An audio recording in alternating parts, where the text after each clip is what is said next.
Hello guys, कैसे हैं आप लोग। हम आज बात करेंगे संविधान के क्लास 2 की।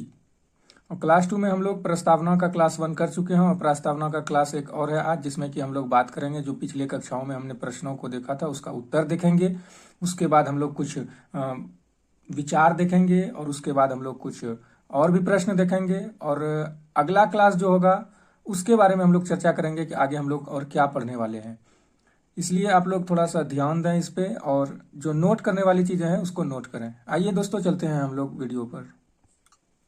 तो दोस्तों, आ गए हम लोग अपने क्लास में। हम लोग देख पा रहे हैं कि पहला हमारा जो क्वेश्चन था वो ये था कि संविधान में किस संशोधन के द्वारा जो है कि समाजवाद, पंथ निरपेक्ष और एकता और अखंडता को जोड़ा गया था। तो उसका उत्तर हमारा पहला क्वेश्चन में ही है, जहां आप लोग देख पा रहे हैं।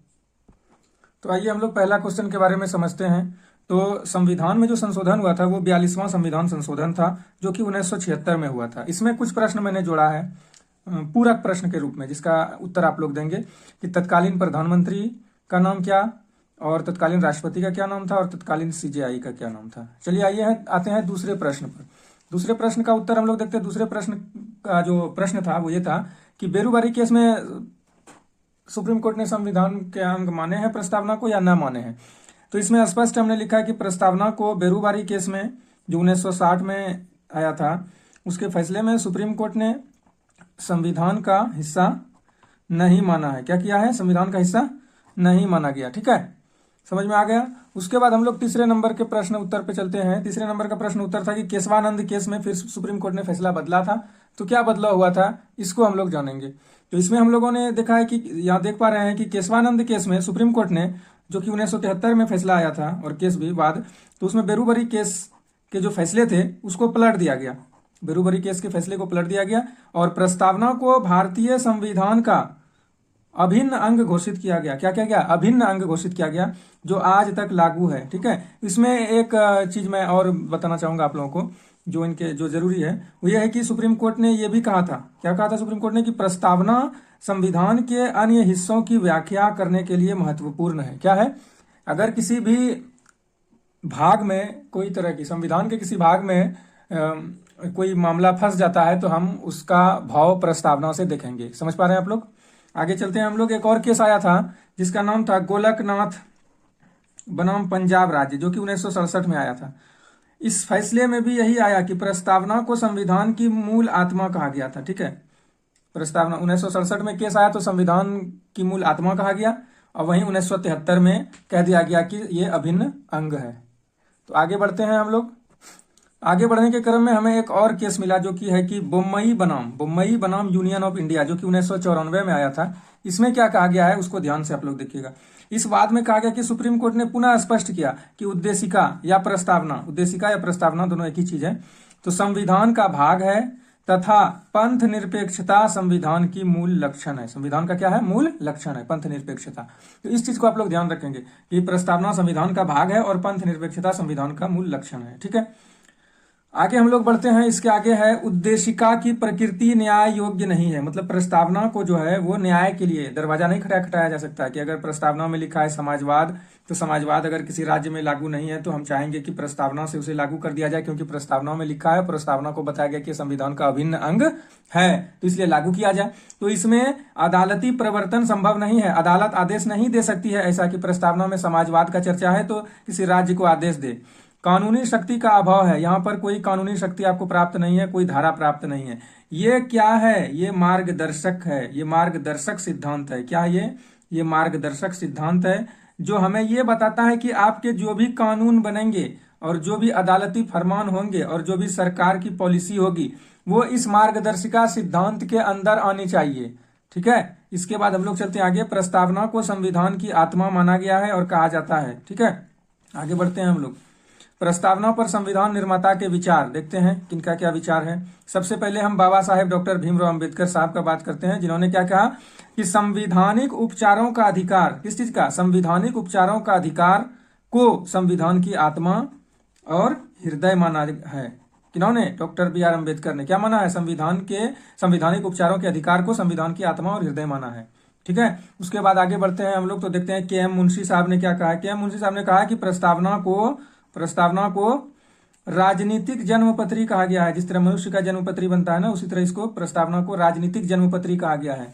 ठीक है, आगे बढ़ते हुए हम लोग और देखते हैं कि सुभाष कश्यप भी एक शख्सियत है।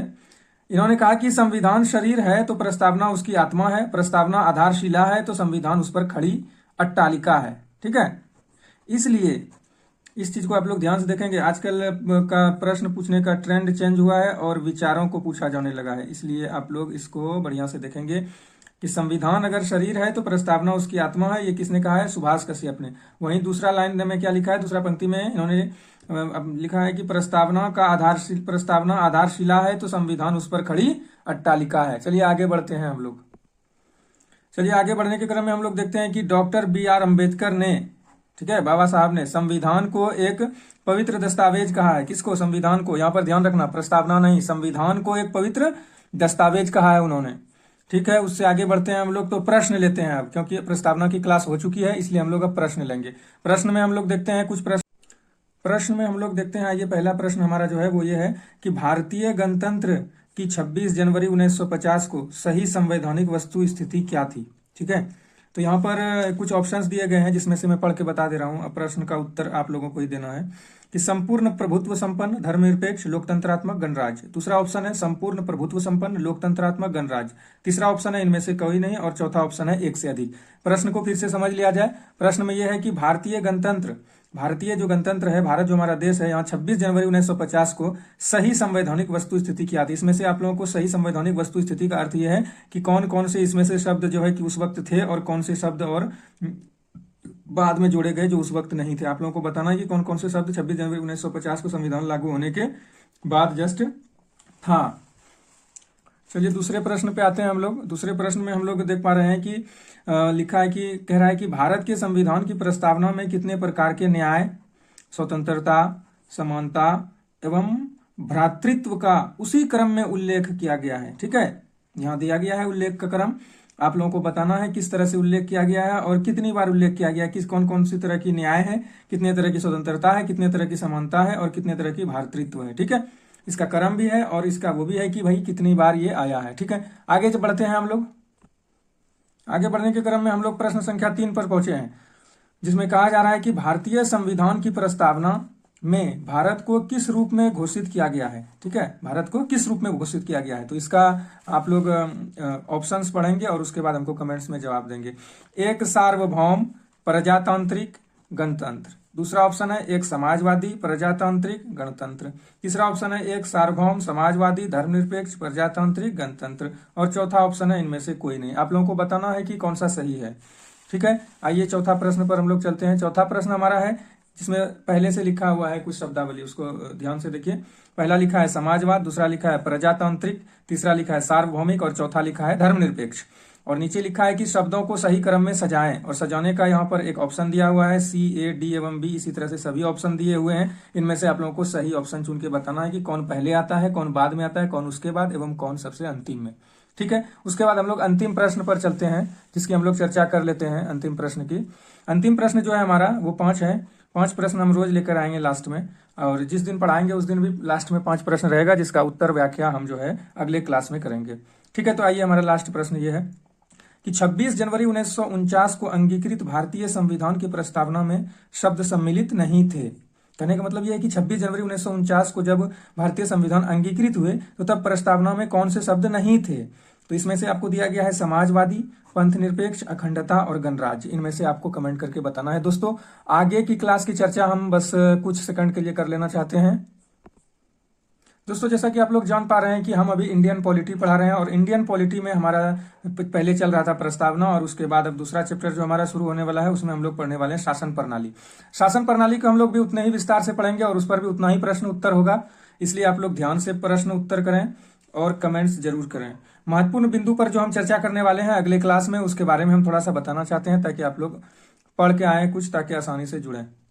सबसे पहले हम लोग चर्चा करेंगे अगले क्लास में राजतंत्र की, कि राजतंत्र व्यवस्था क्या है, राजतंत्र व्यवस्था कहाँ से आई। उसके बाद हम लोग चर्चा करेंगे कुलीन तंत्र पे, ये व्यवस्था कहाँ से आई, कहाँ पर चलन में थी और कितनी दिन रही, किस तरह से ये समाप्त हुई। उसके बाद हम लोग बात करेंगे तानाशाही की, ये व्यवस्था कहाँ है, अभी कहाँ कहाँ वर्तमान में लागू है, इस पर भी हम लोग चर्चा करेंगे।